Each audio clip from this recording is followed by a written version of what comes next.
Hey everybody, welcome to another episode of the Garden Girl. Yes, we are back up here chilling on my deck. Today we're going to cover a couple things. We're now into mid-September, so nights are getting a little cooler, you know. Days are still hot though. I mean, we're having a wonderful fall so far. We can't complain. As you see here, everything's still blooming, so implement the fall stuff, but leave the summer stuff yet. When we come back, what we're gonna do off the get-go is, for those of you that have grown like your pumpkins and your gourds and your fall decor, I'm gonna show you how to preserve it, the best way to cut it and everything else to make it last the longest. And then we are also gonna go into the cool things with coleus and why it's so cool. And just an update on the baskets and what you should be looking for in your annuals now and what you're gonna start seeing. So stay tuned, we will be right back.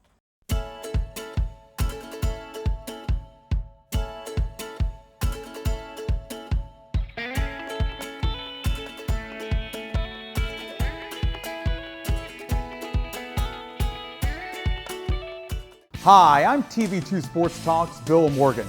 Some people are outstanding at playing sports, and then there's me.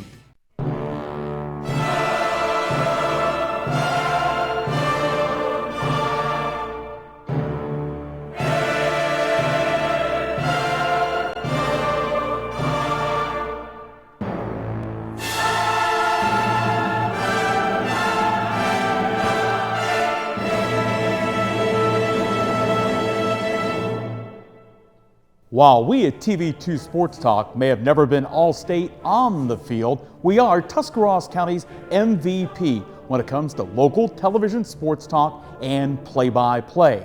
Catch TV2 Sports Talk Wednesday nights at 7 and Friday afternoons at 5 on DMG Channel 2.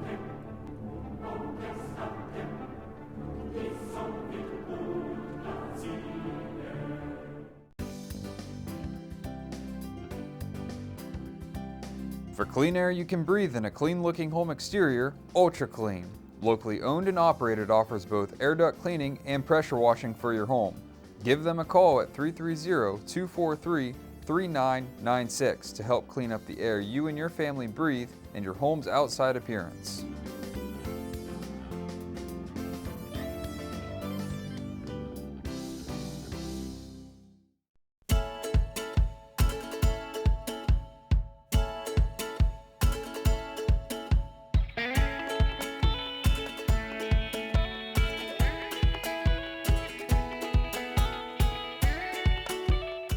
Hi everybody, welcome back. Okay, so you can see some neat little gourds here. All kinds of different ones actually, big and small. I love growing gourds. I started doing it last year. They're very easy. However, if you have a small space, just, you know what, stop down, buy them. They need a lot of room, and I'll show you at the very end of this episode why. But they are fun to grow. They're very easy to grow, very low feed. I mean, you technically wouldn't have to feed them at all, but you can. But all they ask for is sun and some time. So you're seeing some gourds here that still have, that I cut long stems on, which I will leave. These will slowly die back. I like to leave the stems for people because some people like to get them and tie them. Some like to sit them. You can cut them off. I mean, you can cut them off down lower if you want, but I let people do that on their own accord. But what we have to do off the get-go is, since everybody's in a hurry to decorate for fall, it seems like the minute Labor Day hits, everybody wants to decorate. So they're not willing to hang on to summer for some reason, unlike myself. So I have to take these instead of letting them die down on the vine. Normally what you would do is allow these to start dying back. Like the tendrils will start dying back that you notice, like your little attachments and tendrils that like to grab everything. They'll start dying back, you'll see less flowers, and the stems will start dying back. That's technically the best time to pick them if you can wait.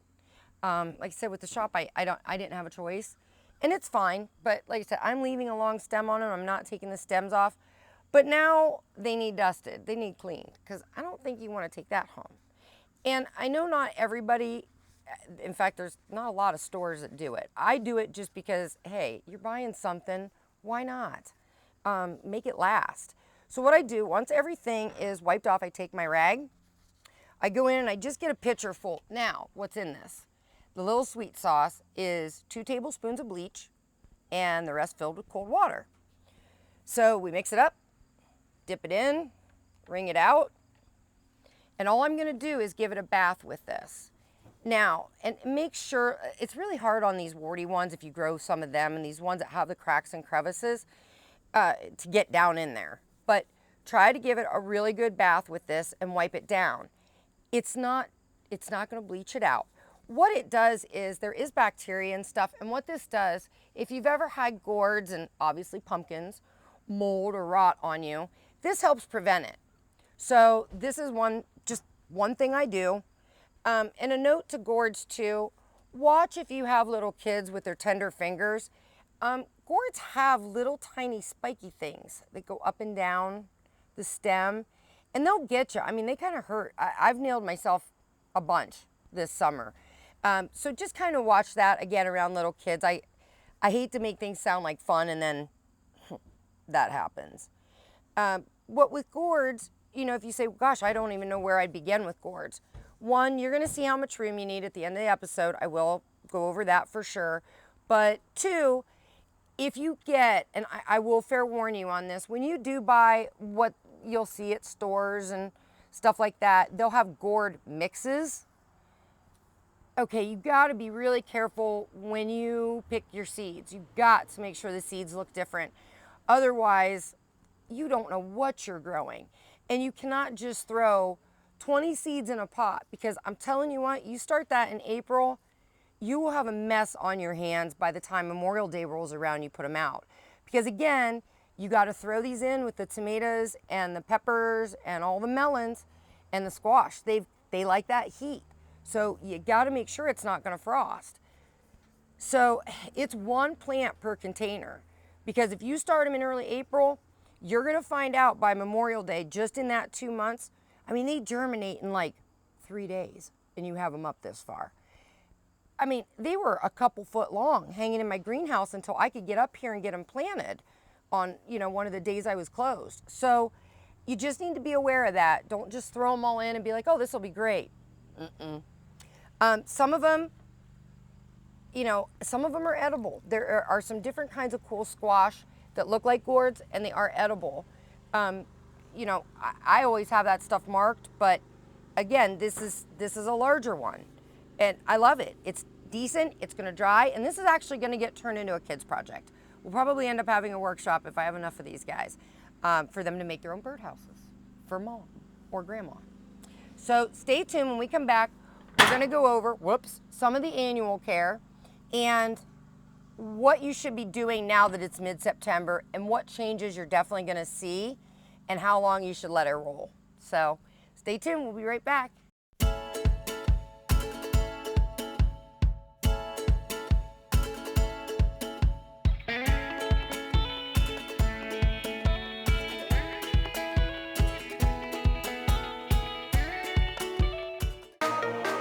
I think the hands-on aspect is going to give you an opportunity to explore, find out what you're good at, what you like, and you're not going to have mountains of debt.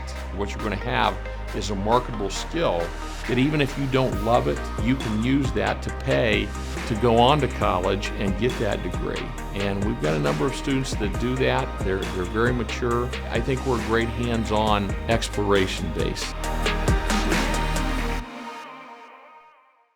For fastidious librarian Emily Skinner, each day was fueled by thorough preparation for events to come. Well, somewhere along the way, Emily went right on living. But you see, with the help of her Raymond James financial advisor, she had planned for every eventuality, which meant she continued to have the means to live on, even at the ripe old age of 187. Life well planned. See what a Raymond James advisor can do for you.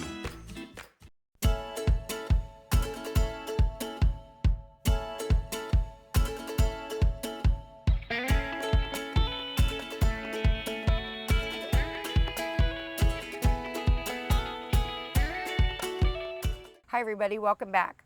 Well, remember that basket that I was worried about before vacation that I gave the haircut to? Again, like I told you, give them the haircut, especially if you're going away, they'll grow right back. So you saw it on the previous episode or 2 episodes ago. So this is, I mean, so you're only talking a month difference. I think it was a month, not even that. So anyhow, this is what you're looking at to be able to have. One thing you guys should be aware of, we are still having really warm days. Now, you know as well as I do, actually the day we're filming this, it's done.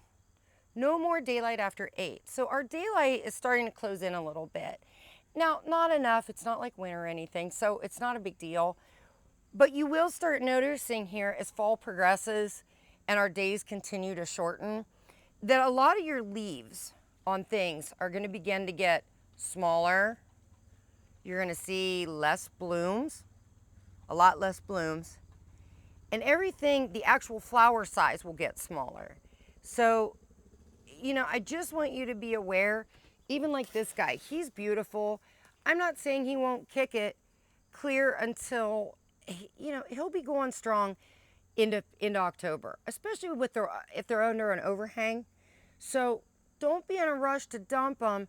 Just be aware that the actual little flower size, like this rim magenta, it is going to decrease. You're going to see less and less. And, you know, if it loses its showiness, finally, toss it. You know, toss it, wash your basket out for next year, and then we can have some fun with it then. Coleus is another one. And I know a lot of you know I love Coleus. And I want to tell you why. When you bring home or you go out in your garden, you get cut flowers, and they last a few days, fabulous. These guys, I will start bringing them in because I enjoy trying to not kill them in the wintertime because I just get bored and like to water stuff. But these guys are my guinea pigs.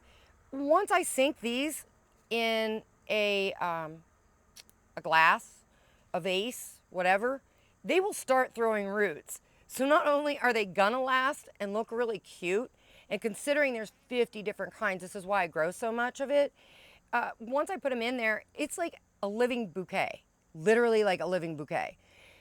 Once I start getting a pretty good root system on, then I will go ahead and pot them up and put them in, you know, a little pot for the winter and try to keep them.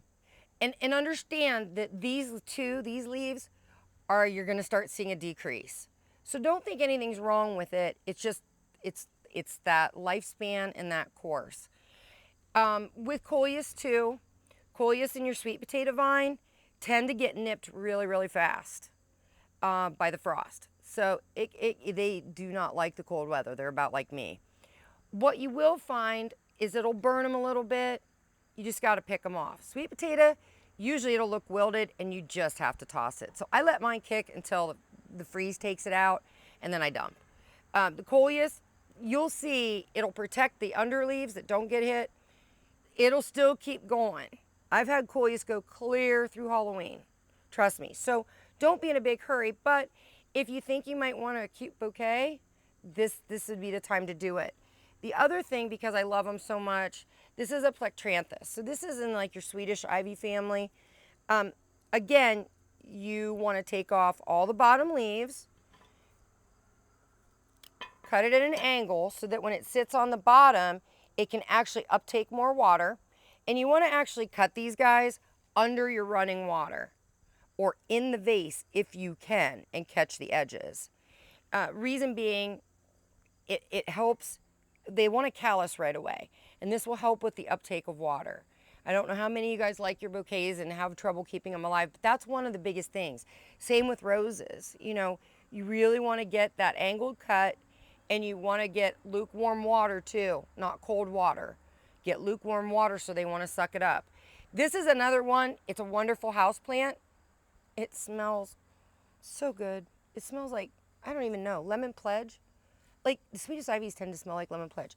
And it's soft and it's furry and the kids can pet it and it makes everything smell good. So I love this one. So this one here, this is the time of year where you guys should be taking your decent cuttings before they do start getting nipped and start diminishing. Take them now, get the roots started, enjoy them in your vase for a while, and then throw them in some dirt. What dirt? Well, if you had these in containers, don't use that same container. Don't, and that's the only thing I'm really funny about, especially when you're bringing it in a house. Critters can really hide in stuff, in soil. I don't want to see you guys be like, oh, I'll just put them right back in that pot. I'll just rip out the rest of those dead ones and throw these right back in. Don't do that. Because chances are you may not see signs of life because it's cold out. The minute you bring them back in, oh my God, you could have a bug infestation like no other. I say this from experience. So learn from my mistakes. So use some new soil. I mean, get some new little potting soil and get the kind that does not have fertilizer in it, because you don't want to heavily fertilize these guys. I mean, you know, most things go to sleep in the winter. Even though you're trying to get the roots established, these roots are going to be established in the water. You're simply putting them in there and just kind of holding them. I mean, you really don't want, do you really want a 3-foot tall coleus and 3-foot trailing plectranthus in your house? So I just like to hold mine until I can get them back outside. So, well, stay tuned. When we come back, we're going to show you the kind of room you need for your pumpkins and gourds if you wish to try that escapade.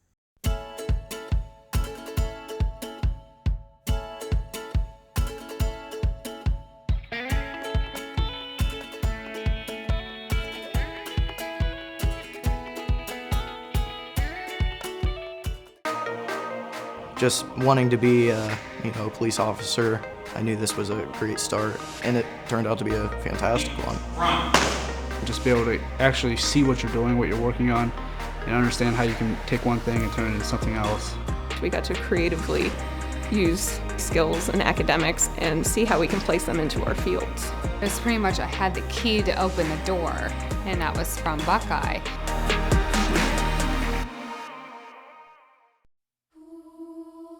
Well, I woke up to the sound of silence and cars were cutting like knives in a fist fight. And I found you with a tear in your eye, your head in the curtains and heart like the 4th of July.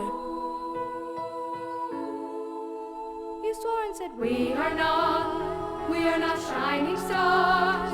This I know, I never said we are.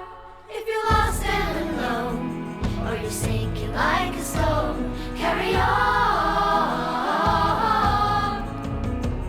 May your past be the sound of your feet upon the ground.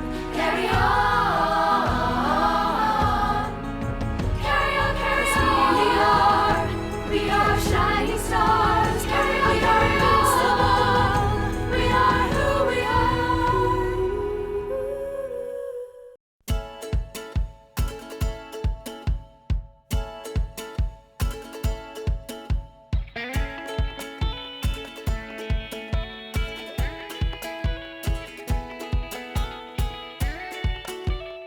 Hi everybody, welcome back. Okay, I promised you to show you what kind of space you need to grow gourds. There is 3 plants in this bottom bed. You can see they have grown clear up to my deck rail, onto the split rail.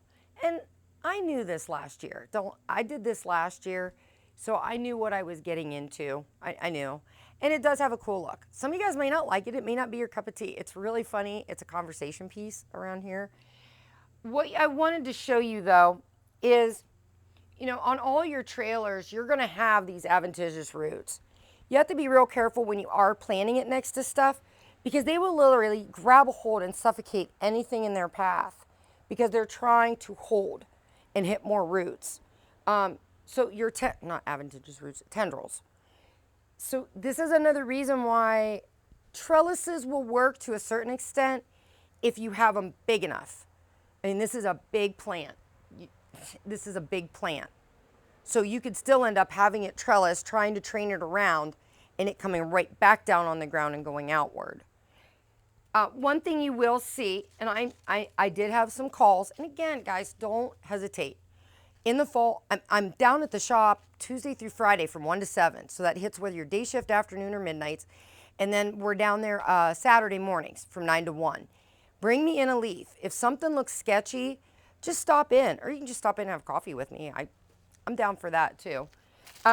This is powdery mildew. This is an advanced stage. This is when you're going to see the total dieback. Now you say, Heather, why didn't you take care of that? Well, I did. You can't fix these leaves. I'm not going to fix this. Now, it just started. Why? Well, we've had a little bit more rain here the last few weeks. We've had some more thunderstorms. We seem to be out of that drought, quote unquote.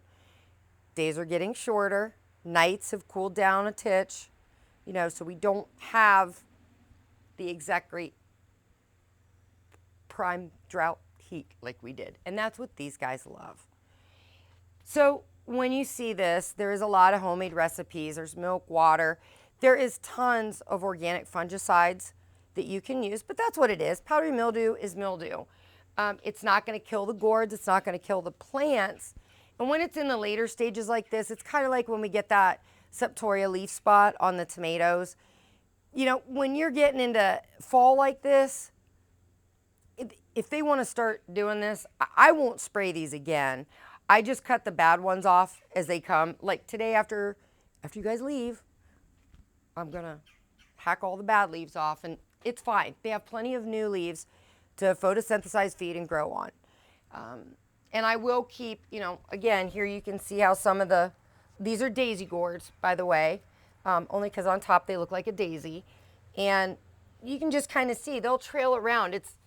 It's really fun, actually, because it's like going on a scavenger hunt. Like, they're just all through there. They're everywhere. There's probably 100 of them.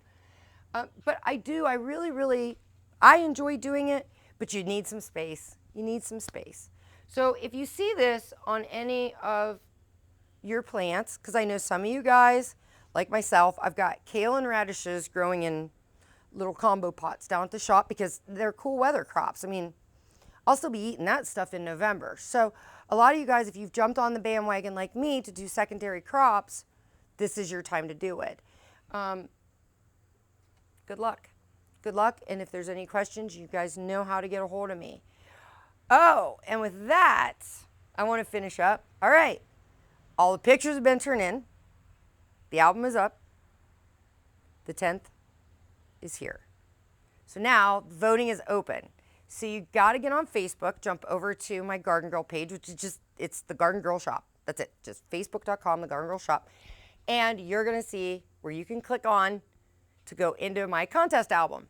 And you're going to pick your favorite one and just like it. Only one. Don't go through. I know it'd be nice to like every picture. Don't do that. Sit down, hammer it out, sweat it out, pick out your favorite one, and just click the like button because you're going to make 2 people really, really happy, hopefully. So if you need to catch up on other stuff, don't forget, just go over to wjrtv2.com. And if you go under original programming, you'll see a link for the Garden Girl. Click on that, and it will take you to every episode we've ever done, pretty much. They're all there. So you can kind of go back through, and it's a good way to do it over winter, too. But we are going to have another episode because it is fall, y'all, and it's football time. And I'm going to show you guys how we do it around here in the fall with football, mums, and fun.